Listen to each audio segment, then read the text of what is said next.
Despite the crisis in his country, Ethiopian Prime Minister Abiy Ahmed apparently enjoys a lot of support from the people of Ethiopia if the mass rallies held on Sunday in the capital is anything to go by. Fighting that re-emerged in November last year intensified this past week as the Tigray People's Liberation Front reportedly began to overtake towns and cities. They formed an alliance with other rebel groups and are heading for the capital, Addis Ababa.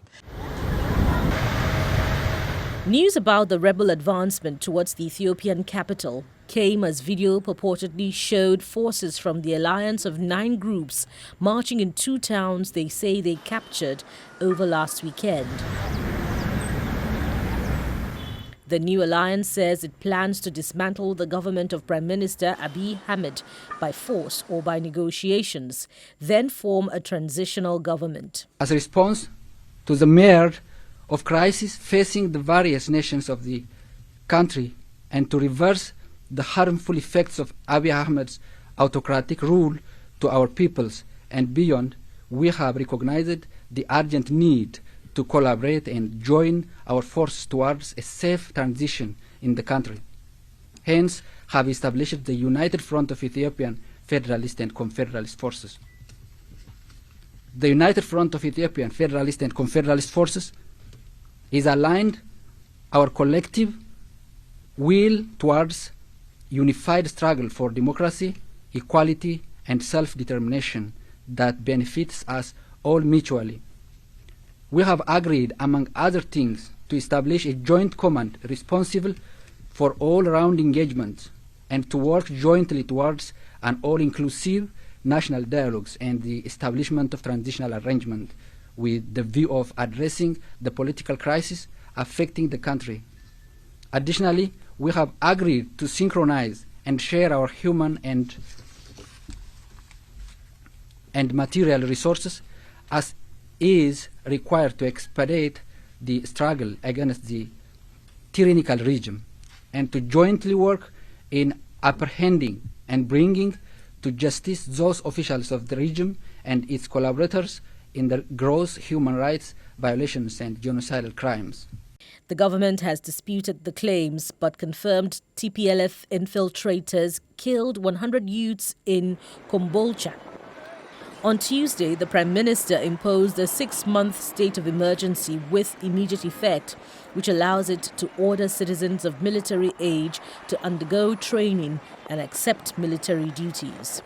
By Wednesday, he pledged to bury the government's blood, quote, with our blood, end quote, as he marks the start of the war in the Tigray region 1 year ago.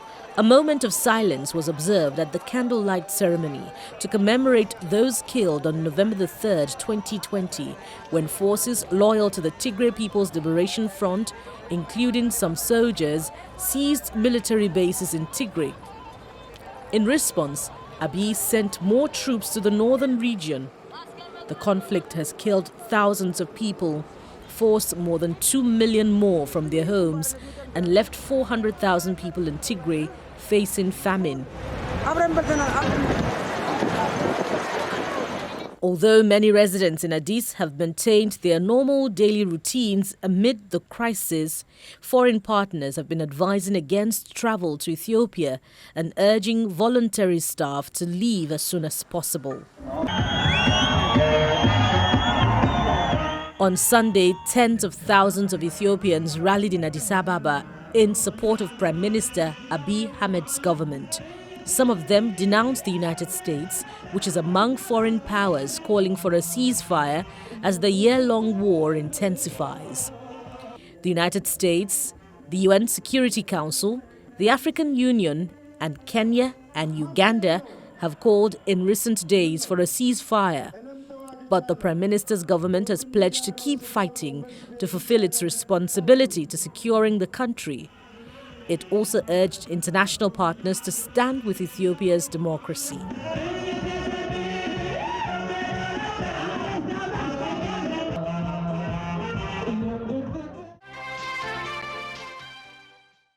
Joining me now is former Permanent Secretary at the Ministry of Foreign Affairs, Ambassador Joe Keshi. He joins me from our studio in Abuja. Ambassador Keshi, thank you for joining me today. Good evening, and thanks for having me.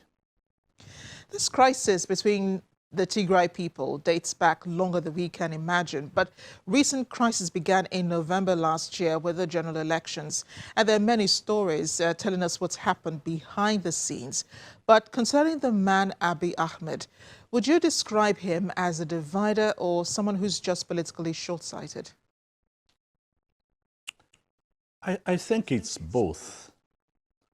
I really think it's both,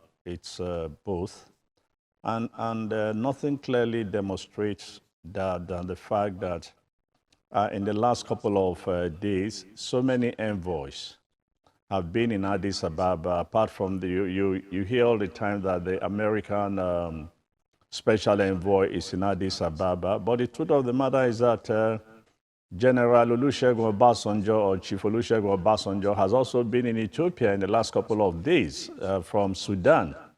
And so many people have been talking to this gentleman who has simply refused to be rational and strategic in his thinking in order to resolve the crisis. Instead, he's playing up to some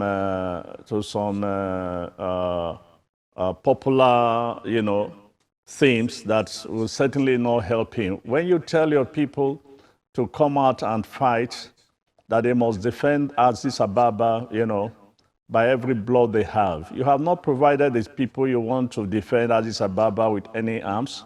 If you have so much arms that you can give to everybody in Addis Ababa, why didn't you give it to your military?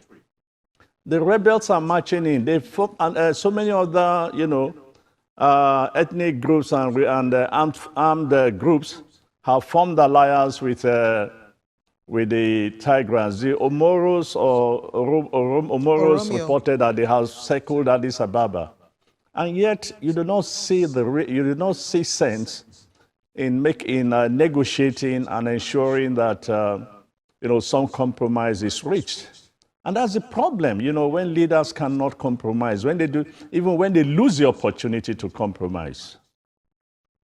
Yeah, you mentioned former Nigerian President Olusegun Obasanjo being involved in the talks, and you're correct about that. He's the AU Special Envoy to the Horn of Africa.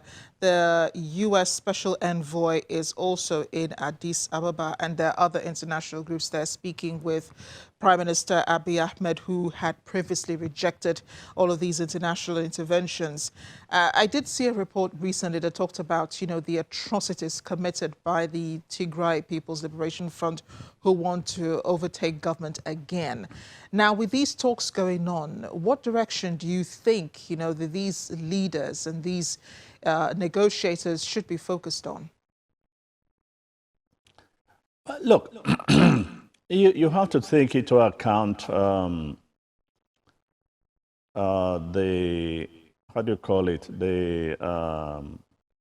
reasons for this onsurge. The Tigray people have reasons for what they are doing. They are very unhappy. They claim that they've been marginalized since they lost power a couple of years ago. They've complained of lack of development, of their area, and yet they claim they've done so much, invested so much in Addis Ababa, and nobody has cared to, take a closer look at their area. In fact, they are not the only ones complaining. Virtually almost every ethnic group in the country has one complaint or the other. And that's exactly, what's going on in a number of places when leaders mismanage the diversity. And when leaders, of all sides, by the way, refuse to come together and then give and take and compromise in order to ensure that peace and stability, is maintained and that human life is saved. So the complaints become louder over the years. And I'm sure I sent you a couple of tapes on my way here. You would have seen that this crisis is not yesterday, and that in terms of, the military strength of some of these armed groups, they have been heavily supported by Ethiopians outside the country. This shows you how clearly divided Ethiopia is. This shows you how clearly divided I mean, how clearly the diversity of that country. It's a huge country. I think it comes next in terms of population after Nigeria. It has a large segment of ethnic groups, and the way that it is structured, almost all is unlike us here, where you, for example, you have the Southeast with people speaking different languages and so on. No, almost every group, no matter how small it is, has some control over its territory, and this is why it is so easy to organize things around the ethnic leanings. Now, you mentioned the similarities between Nigeria and Ethiopia. You mentioned population as well as size, and you also spoke about the implications that what's going on in Ethiopia could also have on Nigeria. This was sometime last week. I just wanted you to speak some more about the implications that might have, so that you could just finish your train of thought. Well, look, it's not only Nigeria, but it could also provide some fuel, to secessionist agitators in this country. Right now they use other countries as an example. Sometimes they cite Scotland. Sometimes they cite other countries. They cite the division that, the split of Yugoslavia into a number of countries. They've given all kinds of examples. And if Ethiopia goes down, it just fuels the agitation in a number of countries, Nigeria inclusive. And it would just, it will become louder, in the sense that they will tell you, they will give an example that, look, if you mismanage diversity, if you continue to marginalize sections of the country, this is the consequences that people will begin to agitate that they want to go. And in fact, this is what the Tigrayans actually want now, that even if they're not so much interested in even returning back to power. Yes, maybe they can be persuaded to be reasonable and rational. But the truth of the matter is that in all pronouncements they've made, and their secret plan is they want an independent state of their own. This could be the final, outcome of, what's going on in Ethiopia if care is not taken. But when that happens, other ethnic groups would also want to, to leave Ethiopia. And Ethiopia will just disappear as we know it. There will no longer be Ethiopia as we know it today if care is not taken. And the consequences is that a number of places where diversity is being mismanaged in the continent, it will just fuel the agitation. It will just give courage, encouragement to, agitators or ethnic agitators or national agitators that, look, if they've done it in Ethiopia, they've gone their separate ways, we can also do it, in our own place. And this is why I sincerely hope that all the overtures that have been made, to the Prime Minister, that he'll be reasonable, he'll be rational, and stop going to the public to arouse public sentiments and the rest of it. No, he needs to sit down as a leader and think through, all these issues seriously and decide on what to do for the sake of the whole country. The UN has attributed blame on both sides, both the Ethiopian government and the Tigray People's Liberation Front, on atrocities that have been committed on both sides. The Tigrayans, the TPLF on its own people, the Tigrayan Ethiopian forces on the Tigrayans themselves, and then there have been reports that the Tigray People's Liberation Front also attacked, the humanitarian officers and also attacked their own people. Now, when you're looking at, these blames on the two sides, and considering the fact that the TPLF ruled the country for more than 20 years, and now, it's upset about a different ethnic group ruling Ethiopia, and now you say that, they want their own autonomy. Is it really about, autonomy in the end when you see the sequence by which they have gone about this? Well, look, at the end of the day, to a large extent, yes, but you could also see that, to start with, yes, the United Nations is right. There has been a report that all sides, Look, this happens in crisis. All sides are guilty of human rights violation. So it does happen, and nobody can, deny that. But when you begin to look at what's going on, a number of ethnic militias are now joining forces with the Tigrayans, to overtake Addis Ababa. So at the end of the day, that might actually be a saving grace that the Tigrayans might say, okay, if we have recaptured power, we might not totally go. But if they had not done this, if they've not come so far as close to, Addis Ababa, perhaps there could be some salvation. The Oromos, I think, the largest group, have also joined forces with them.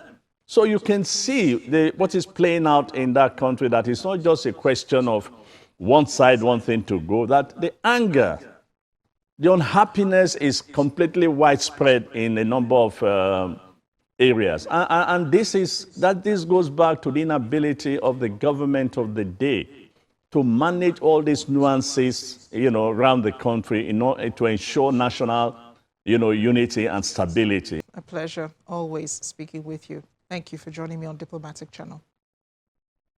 Thank you for having me. Thanks.